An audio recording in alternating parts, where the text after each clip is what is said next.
Appointment of जजेस। Appointment of जजेस question हमेशा न्यूज में बना रहता है, कोलेजियम को लेकर के और एनजेएसी को लेकर के। एनजेएसी क्या था? एनजेएसी 14 में ख़त्म हो गया था, इसके बाद कोलेजियम आ गया। सबसे पहले कोलेजियम आया था 1993 में, ठीक है, 1993 में कोलेजियम आया था। इसके बाद फिर तब से लगातार चल रहा है कोलेजियम, ठीक है। तो अब सबसे पहले समझते हैं कि अपॉइंटमेंट कैसे होता है, सुप्रीम कोर्ट के जज का, हाई कोर्ट के जज का, या फिर डिस्ट्रिक्ट कोर्ट के जज का, ठीक है। अब देखो दो सिस्टम इसके थे, एक था कोलेजियम और एक था एनजेएसी। एनजेएसी के बारे में हम लोग अभी पढ़ेंगे, समझेंगे। एनजेएसी क्या था? इसमें गवर्नमेंट का इन्वॉल्वमेंट था, इसी वजह से इसको हटा दिया गया, ठीक है। फिर ला दिया गया क्या चीज़? कोलेजियम। कोलेजियम को लेकर हमेशा न्यूज में चीज़ें रहती हैं। तो अभी हाल में ही अभी सीट्स कितनी होनी चाहिए? टोटल 34 होनी चाहिए ना, 34 होनी चाहिए। जबकि इसमें से अभी भी हमारे पास 32 जज ही केवल हैं जो पार्लियामेंट बाई लॉ के द्वारा अपॉइंट होते हैं, यानी आर्टिकल 124 124(2) के अकॉर्डिंग पार्लियामेंट में एक आर्टिकल दिया गया है 124(2), जिसके हिसाब से कोलेजियम के थ्रू या फिर अपॉइंटमेंट ऑफ जजेस फिक्स होता है, सेट नंबर उनका फिक्स होता है, ठीक है, with the help of collegium system, collegium के सिस्टम के हिसाब से। किस आर्टिकल में याद रखना है? 124। और टोटल आर्टिकल अगर हम देखेंगे जजेस का, यानी सुप्रीम कोर्ट का आर्टिकल टोटल देखा जाएगा कितना होगा? ये होगा 124 से लेके 147 तक, ये सारे आर्टिकल्स आपके सुप्रीम कोर्ट से रिलेटेड हैं, ठीक है। तो अब बात आती है कि कोलेजियम सिस्टम बना दिया गया।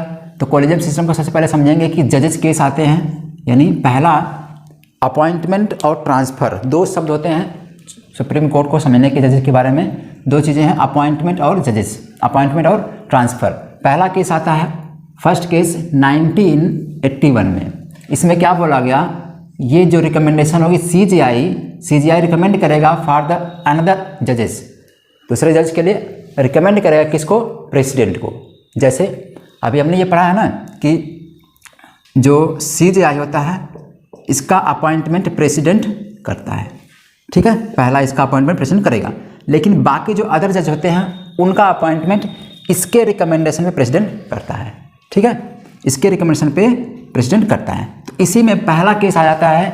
इसमें खाली ये बात कहेगी सीजीआई जो रिकमेंड करेगा, जिनका नाम, जिन जजेस का नाम, वो जज प्रेसिडेंट उनको अपॉइंट कर सकता है। लेकिन यहाँ पे एक बात थी, ये रिफ्यूज भी कर सकता था पहले जज केस में, 1981 वाले में। सेकेंड जज केस में क्या होता है? 1993 में एक कोलेजियम सिस्टम टाइप कुछ बन जाता है, जिसमें क्या होता है कि पहले अपॉइंट होगा कौन? सीजीआई, इसके बाद फिर उसके रिकमेंडेशन पे या उसके दो असिस्टेंट होंगे, यानी सहायता करने के लिए दो लोग कौन होंगे?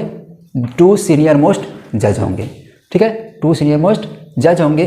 अब कुल मिलाकर कितने लोग हो गए? 3 लोग हो गए हैं, यानी एक कोलेजियम सिस्टम 1993 में 3 लोग बन गए, जिसमें एक सीजीआई और बाकी 2 लोग सीनियर मोस्ट जज होंगे। 3 मेंबर से बन गई कमेटी या कोलेजियम सिस्टम 1993 से। तब से लगातार आपकी कोलेजियम सिस्टम चल रही थी, ठीक है। बीच में एक बार आ गया था एनजेएसी, ठीक है, एनजेएसी में गवर्नमेंट का भी इन्वॉल्वमेंट था, इसीलिए इसको हटा दिया गया। फिर बात इसमें चल रही है करंट में कि शायद फिर फ्यूचर में एनजेएसी लाया जा सके, ठीक है। तीसरा जज केस होता है, इसमें क्या होती है? रिकमेंडेशन। इसमें है 1998 में। इसमें क्या होता है? इसमें कुल 4 जज होते हैं, सीनियर मोस्ट जज प्लस एक सीजीआई। एक सीजीआई आपका होगा और 4 सीनियर मोस्ट जज होंगे। इसका मतलब सिंपल सी बात है, पहले अपॉइंट कौन होगा? सीजीआई। इसके बाद सीजीआई के रिकमेंडेशन पे 4 लोग और अपॉइंट होंगे इस कोलेजियम सिस्टम में, और फिर वो कोलेजियम सिस्टम बाकी सारे सीनियर मोस्ट या जजेस का अपॉइंटमेंट करेगा, ठीक है। समझ में आएगा इतना? कोई दिक्कत? यानी कोलेजियम में इसमें प्रेजेंट टाइम देखेंगे तो कौन कौन, सुप्रीम कोर्ट में कितने लोग हैं कोलेजियम सिस्टम में, जो जज के अपॉइंटमेंट का सिस्टम बनाया गया है उसमें इसमें 5 लोग हैं, ठीक है। कब से चला आ रहा है? ये 98 से लगातार चला आ रहा है। एक सीजीआई होगा, इसके बाद उसके 4 असिस्टेंट सीनियर मोस्ट जज होंगे, ये चारों लोग कमेटी होगी, फिर ये लोग कमेटी अपॉइंट करेंगे बाकी सारे जज के लिए, ठीक है। हाई कोर्ट में क्या होता है? उसके लोअर लेवल पर एक सीनियर मोस्ट जज होगा, सीजीआई होगा या सीजे कह सकते हैं, हाई कोर्ट का चीफ जस्टिस होगा, प्लस उसी हाई कोर्ट के 2 सीनियर मोस्ट जज होंगे, यानी कुल मिलाकर के 3 जजेज होंगे जो हाई कोर्ट के कोलेजियम सिस्टम में काम करेंगे, हाई कोर्ट के जज का अपॉइंटमेंट करने के लिए, ठीक है। समझ में आ गया? तो सबसे हाईएस्ट लेवल पे सुप्रीम कोर्ट है, वहाँ कोलिजन आपने समझ लिया। दूसरे लेवल पे आपकी हाई कोर्ट है सेकेंड लेवल पे। इसके बाद थर्ड लेवल पे आते हैं हम लोग डिस्ट्रिक्ट लेवल पर। एक डिस्ट्रिक्ट कोर्ट होती है, डिस्ट्रिक्ट कोर्ट की अपॉइंटमेंट कैसे होता है जजेस का, तो इसके लिए कोई कोलिजन सिस्टम नहीं बनाया गया है। सिंपल सी बात है कि हाई कोर्ट सुप्रीम कोर्ट के लिए कोलिजन सिस्टम है, लेकिन डिस्ट्रिक्ट कोर्ट के जज के लिए कोलिजन सिस्टम नहीं है। ठीक है, यहाँ तक कोई दिक्कत। फिर अब अपॉइंटमेंट हो गया, पोस्टिंग हो गया या प्रमोशन हो गया, किसका, जजेस का। ये तीनों चीज़ें, या ट्रांसफ़र भी कर सकते हैं, ये तीनों चीज़ें किसके रिकमेंडेशन पे होगी या कौन करेगा, स्टेट का गवर्नर करेगा। जिस हाई कोर्ट के स्टेट की बात होगी, ठीक है, जिस स्टेट की हाई कोर्ट की बात होगी उसके जजेस का अपॉइंटमेंट, प्रमोशन या पोस्टिंग गवर्नर, वहाँ के गवर्नर ही करेंगे। किसके कंसल्ट पे, on the consultation of high court. उस स्टेट के हाई कोर्ट की कंसल्टेशन पे ही क्या करेंगे लोग, अपॉइंट, प्रमोशन, पोस्टिंग या अपॉइंटमेंट करेगा। कौन करेगा, गवर्नर करेगा। समझ में आ गया। ये डिस्ट्रिक्ट लेवल की बात हो गई। इसका मतलब डिस्ट्रिक्ट लेवल में कहीं भी कोलिजन सिस्टम की बात नहीं कही गई, खाली आपका सुप्रीम कोर्ट में और हाई कोर्ट में कहा गया है। ठीक है, कोई डाउट यहाँ तक। अब थोड़ी सी बात कर लेते हैं डिस्ट्रिक्ट कोर्ट के जज की। डिस्ट्रिक्ट कोर्ट की क्वालिफिकेशन की जो होती है जजों की, वो क्या होती है। पहला है नो ऑफिस ऑफ प्रॉफिट।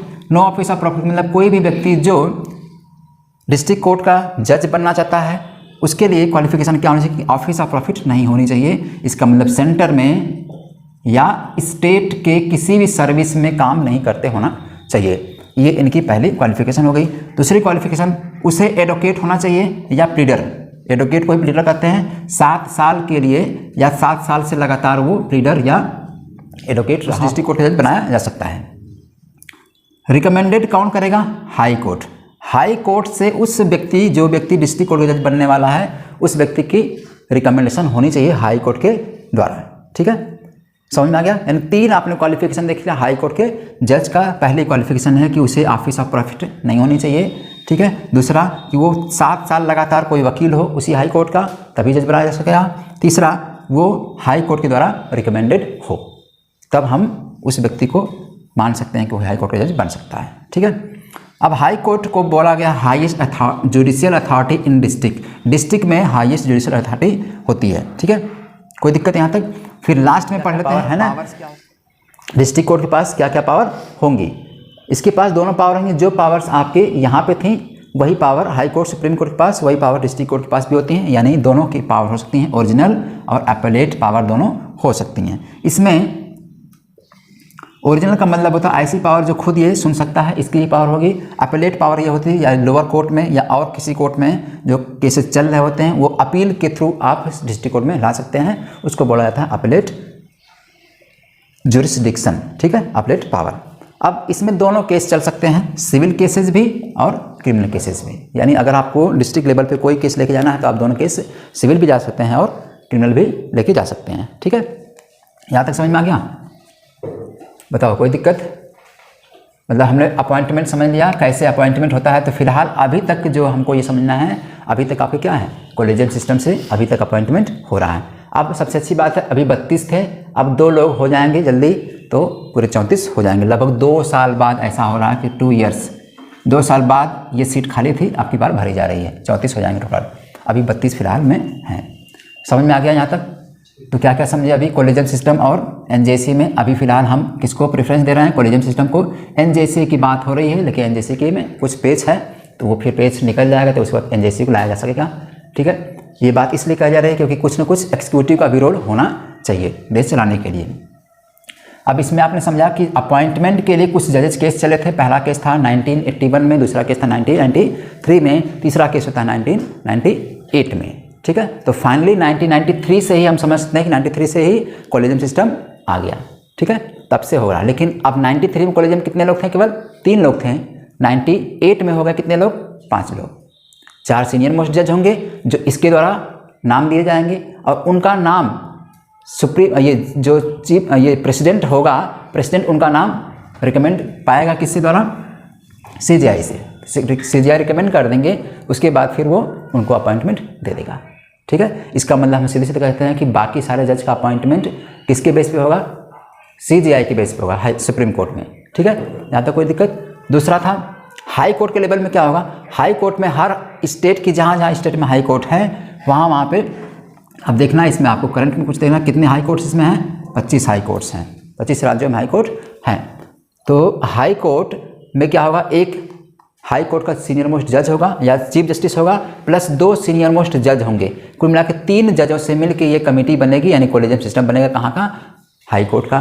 तीसरे वाले में district court level, 3rd level पे जो होता है, इसमें कोई ऐसा सिस्टम नहीं है। यहाँ पे यही हाई कोर्ट की कंसल्ट पे ही गवर्नर उनका अपॉइंटमेंट, पोस्टिंग या प्रमोशन कर सकता है, जो डिस्ट्रिक्ट कोर्ट का जज होगा।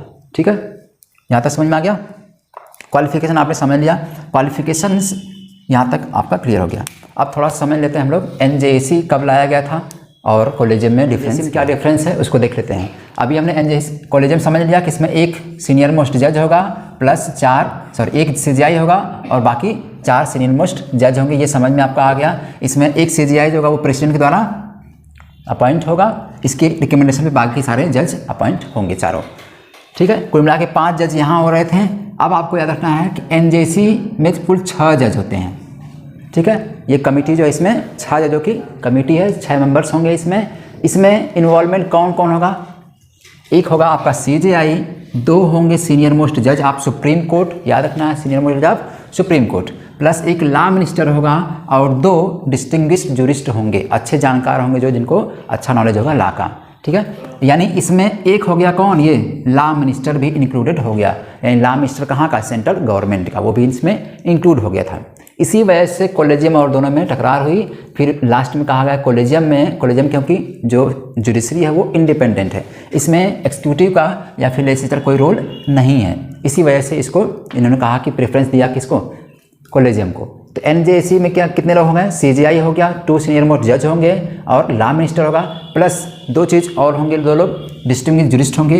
अब ये जो डिस्टिंग्विश्ड जूरिस्ट होंगे ये लोग डिसाइड किए जाएंगे किसके द्वारा, CJI करेगा, इनको डिसाइड करेगा कि यही होने चाहिए, PM करेगा और प्लस अपोजिशन का लीडर करेगा, ये लोग डिसाइड करेंगे। इसका मतलब फिर इन्वॉल्वमेंट होगा किसका, एक्सिक्यूटिव का, PM इन्वॉल्व हो गया और अपोजिशन लीडर इन्वॉल्व हो गया, ये लोग डिसाइड करेंगे 2 लोगों का नाम। इसके बाद ये 2 जूरिस्ट जो होंगे ये जाएंगे अब किसमें, NJAC में। NJAC का फुल फॉर्म क्या था, नेशनल जुडिशियल अपॉइंटमेंट कमेटी।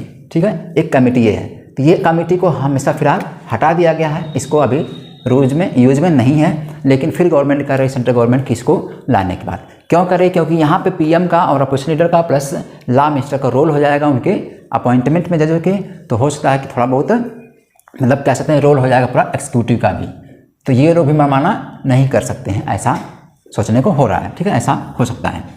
इसको अमेंड किया गया कब, 2019 में अमेंड करके इसको फिर हम कॉलेजियम सिस्टम चल रहे हैं। अब बात चल रही है कि 2022-23 में, 23-24 से लगातार हो सकता है 23 में कर दिया जाए, या फिर अभी हाल में जो न्यूज आई है सुप्रीम कोर्ट ने कह दिया कि इसमें अभी भी जो कॉलेजियम सिस्टम से अपॉइंटमेंट होता है वही कंटिन्यू होगा, फिर NJAC को अभी तक नहीं लाया जाएगा।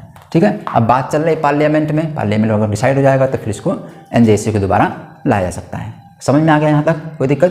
तो आपने समझ लिया कॉलेजियम और NJAC में क्या क्या डिफरेंस है, कितने मेंबर दोनों में है, इसमें 5 है कॉलेजियम में और NJAC में 6 हैं। ठीक है, कोई दिक्कत? कौन कौन मेंबर हो रहा था यहाँ से भी क्लियर हो गया? ठीक है, समझ में आ गया? चलिए।